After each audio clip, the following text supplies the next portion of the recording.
Hello and welcome to English aliens. दोस्तों, आज के इस वीडियो में हम लोग बात करने वाले हैं कि कैसे आप अपने घर से एयरफोर्स अग्निवीर एक्स और वाई ग्रुप के लिए जो 2023 की भर्ती आई है उसके ऑनलाइन फॉर्म अप्लाई कर सकते हैं, वो भी अपने घर से। सबसे पहले आपको अपने गूगल में जाकर अग्निपथ वायु वेबसाइट को सर्च करना है और जैसे ही आपको पहली वेबसाइट दिखे CASB होम, उस पर क्लिक करना है। उसके बाद आगे जाकर कैंडिडेट लॉगिन में क्लिक करना है। अब यहाँ पर आपने पहले रजिस्टर कर रखा है तो आप यहाँ पर अपनी डिटेल्स फिल करेंगे, जैसे कि ईमेल आईडी और पासवर्ड। अगर आप इसी बार से नई जो अपने को रजिस्टर कर रहे हैं खुद को, उसके लिए यहाँ पर आप क्लिक करेंगे क्लिक हियर टू रजिस्टर। उसके बाद में यहाँ पर आपको सामने दिखाएगा सबसे पहले कैंडिडेट का नाम, जो कि आपकी 10th की जो मार्कशीट है उसके हिसाब से होना चाहिए। ध्यान रखिएगा, अगर आप कोई भी गलती करते हैं तो उसके लिए आप खुद जिम्मेदार होंगे। तो यहाँ पर पूरे ध्यान से मार्कशीट में जैसा मेंशन कर रखा है वैसे के वैसे यहाँ पर नाम लिखे इंग्लिश में। उसके बाद ईमेल आईडी, यहाँ पर मोबाइल नंबर, और फिर दोनों को आपको वेरीफाई करना होगा। ईमेल आईडी पे मस्ट है, OTP जो मोबाइल पे आती है वो मस्ट नहीं है क्योंकि उसके आगे स्टार नहीं लगा हुआ है। उसके बाद यहाँ पर कैप्चा एंटर करके आप खुद को रजिस्टर करेंगे। तो चलिए अगले फेज में चलिए। तो जैसे ही मैंने यहाँ पर मेरी डिटेल्स फिल कर दिए, आपको यहाँ सामने दिखेगा success, you have signed up successfully.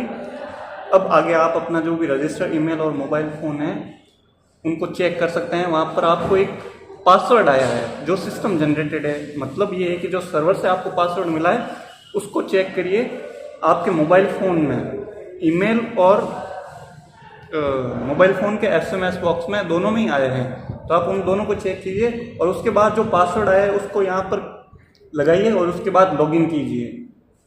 देखिए वापस बताता हूँ, यहाँ पर आप अपनी ईमेल आईडी लिखेंगे। यहाँ पर जो पासवर्ड आया है, पासवर्ड लिखा हुआ आ रहा है ना, वहाँ पर आपको वो पासवर्ड डालना है जो आपको सिस्टम से मिला है। अपना मेल आईडी और मैसेज बॉक्स दोनों चेक कीजिए, दोनों में सेम ही पासवर्ड आ रखा है। तो एक बार देखिए, उसके बाद यहाँ से लॉगिन करिए। मैं भी मिलता हूँ आपको नेक्स्ट फेज में लॉगिन करने के बाद। देखिए जैसे आपने वो पासवर्ड एंटर किया होगा, आपको ये इंटरफेस मिलेगा आपके सामने जहाँ पर लिखा होगा कि रीसेट पासवर्ड।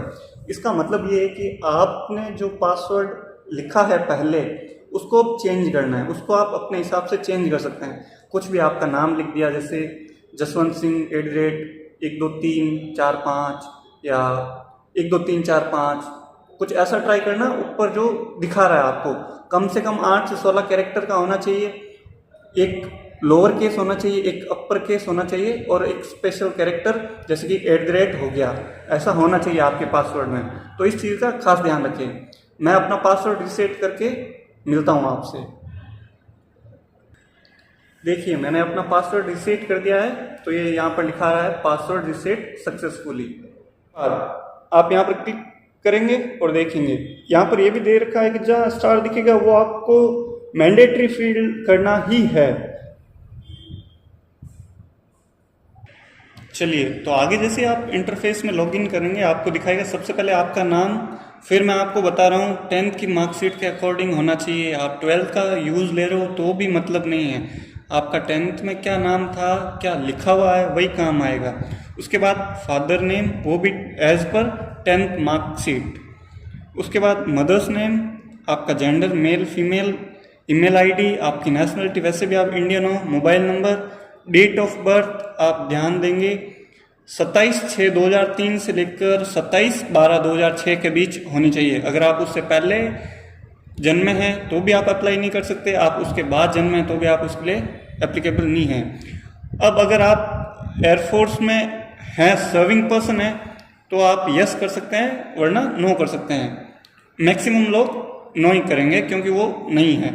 उसके बाद मैरिटल स्टेटस, जैसा कि आपने अगर नोटिफिकेशन ध्यान से पढ़ा होगा तो उसमें पहले से ही लिखा है कि अनमैरिड होना चाहिए, चाहे वो लड़का हो या लड़की, अनमैरिड होना चाहिए। चलिए मैं ये सारी डिटेल्स फिल करने के बाद आपसे अगली स्लाइड में मिलता हूँ। चलिए, तो डिटेल्स फिल्स करने के बाद अगला इंटरफेस आपके सामने ये होगा।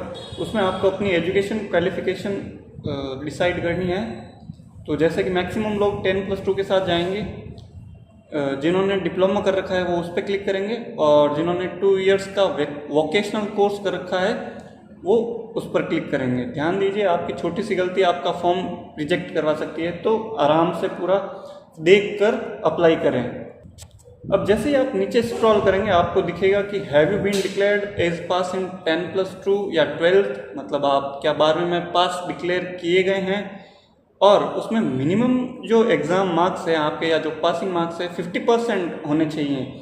उसके साथ ही all over 50% along with English में 50%, मतलब आपके 50% ऑल ओवर होने चाहिए और 50% ही इंग्लिश लैंग्वेज में होने चाहिए। तो आप यहाँ पर यस करेंगे और सेव करेंगे। उसके बाद सेव करने से पहले आपको यहाँ पर फिजिक्स मैथ्स ले रखा है तो यस, नहीं ले रखा है तो नो। अगर आप एक्स ग्रुप में है तो आपको यस करना है, वाई ग्रुप में है तो आपको नो करना है। अब अगर आप एक्स और वाई दोनों में जाना चाहते हैं तो आपको दोनों को यस यस करना है। जैसे मान लीजिए मैंने किया यस, यहाँ पर मैंने किया साइंस, यहाँ पर अब मैं अगर साइंस सब्जेक्ट यानी केवल एक्स ग्रुप होगा, अदर देन साइंस केवल वाई ग्रुप होगा, और बोथ यानी एक्स और वाई बोथ होंगे। मान लीजिए आप बोथ के लिए ट्राई कर रहे हैं। उसके बाद आपको यहाँ से एजुकेशन बोर्ड देखना है, जो भी आपका असम हो गया, जो भी जहाँ से भी, जैसे मैं अपना सर्च कर देता हूँ, 1 मिनट रुकिएगा।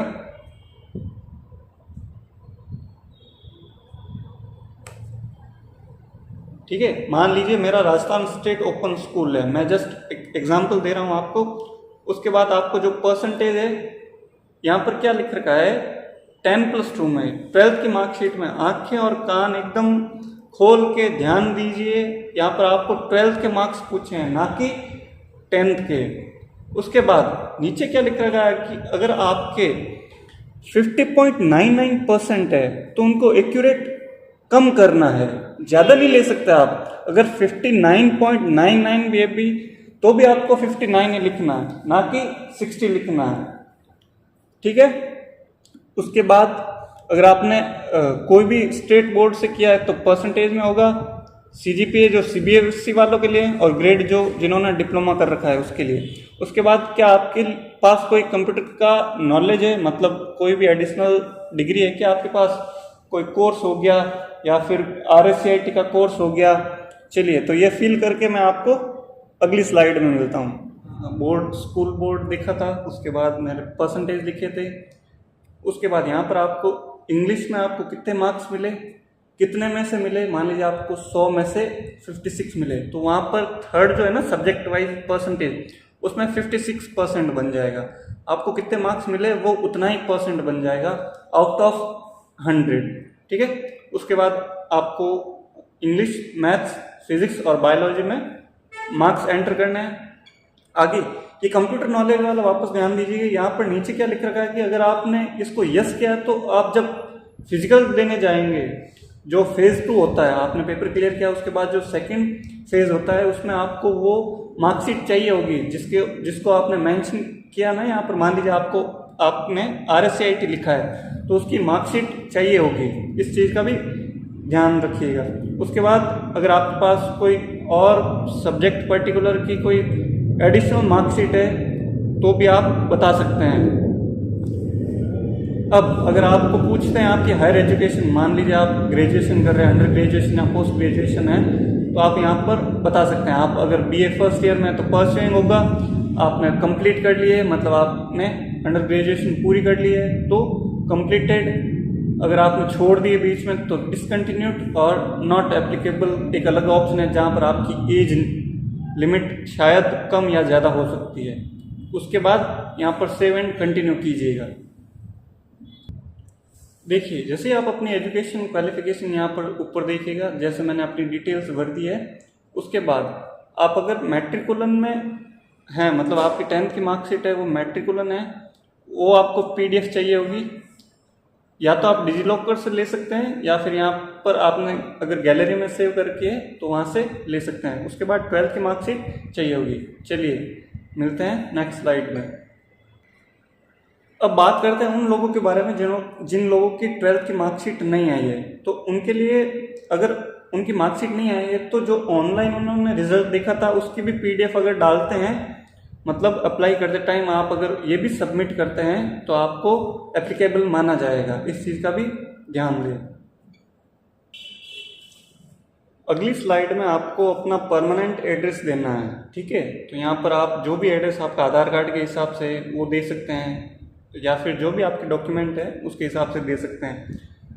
आपके घर का नंबर, इंडिया आपकी कंट्री है ये, अगर स्टेट में है तो स्टेट, यूनियन टेरिटरी में है तो यूनियन टेरिटरी, डिस्ट्रिक्ट सिटी हो गया, सब डिस्ट्रिक्ट हो गया, विलेज, फिर nearest police station, post office और पिन कोड, सब कुछ बहुत ध्यान से भरिएगा क्योंकि रेड डॉट लगे हैं तो उसका मतलब है कि ये काफ़ी इम्पोर्टेंट डिटेल्स हैं, तो ध्यान से फिल कीजिएगा। चलिए लास्ट स्लाइड में हमने अपनी एड्रेस डिटेल्स फिल कर दी थी, उसके बाद अगली स्लाइड में आपको अपनी बॉडी की डिटेल्स डालनी है, जैसे कि आपकी हाइट कितनी है, आपकी वेस्ट साइज़ कितनी है, मोल ऑन फेस मतलब आपका कोई भी ऐसा मार्क जो विजिबल हो, उसके बाद चेस्ट साइज और शू साइज।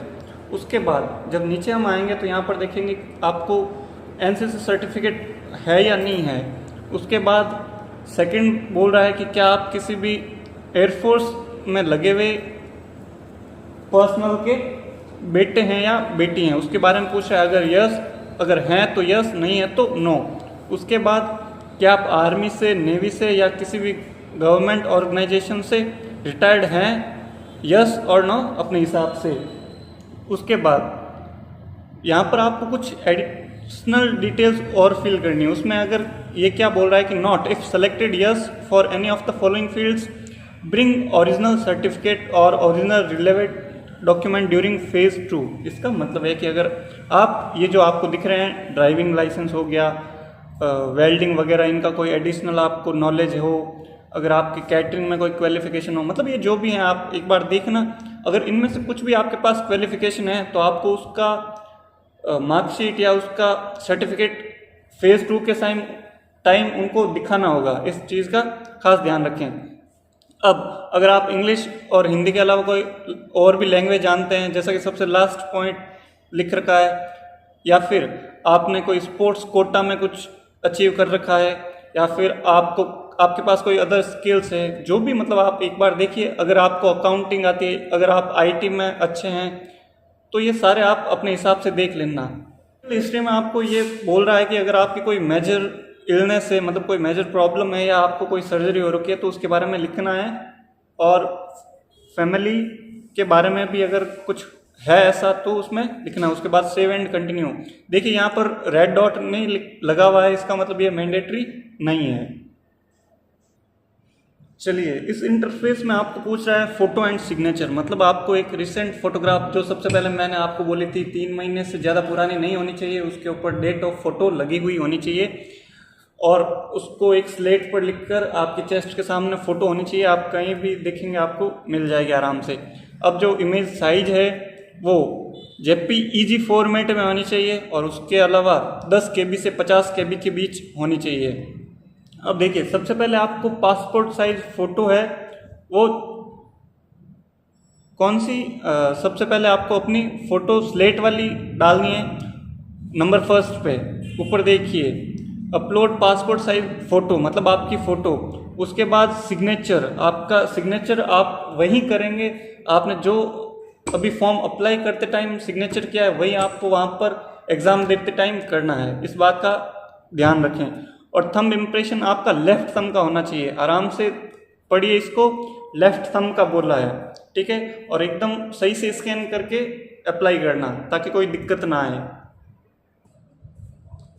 चलिए उसके बाद जैसे हमने फ़ोटो और सिग्नेचर अपलोड किया, हमें exam city preference for phase 1, यानी कि फेज़ 1 के लिए आपने जो भी एग्ज़ाम सिटी चूज़ करनी है वो आप इस स्लाइड से कर सकते हैं। सबसे पहले ध्यान रखिए आप स्टेट और उसकी सिटी बताएंगे, जो आपके सबसे नज़दीक सिटी है वही लेंगे। जैसे मान लीजिए मेरा राजस्थान स्टेट है और मैं फर्स्ट चॉइस जयपुर रखना चाहता हूँ। अब देखिए मेरे स्टेट में 2 ही सिटी बता रही है, तो आपके स्टेट में अलग अलग बता सकती है, आप अपनी कन्वीनियंस के हिसाब से यूज़ कर सकते हैं इस ऑप्शन का। जैसे मैंने जयपुर की।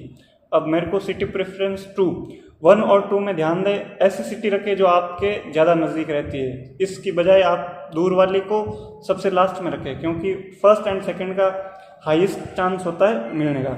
चलिए सिटी चूज़ करने के बाद आगे मिलते हैं। ये आपने सिटी सिलेक्शन किया, उसके बाद आपको AC centre for phase second choose करना है, मतलब आप फिजिकल कहाँ देना चाहेंगे वो देखना है। तो आप अपनी नॉलेज के हिसाब से अपने जान पहचान वालों को पूछ के इस बात का पता कर सकते हैं कि कहाँ पर इजी होता है फिजिकल, कहाँ पर जीडी इजी होता है।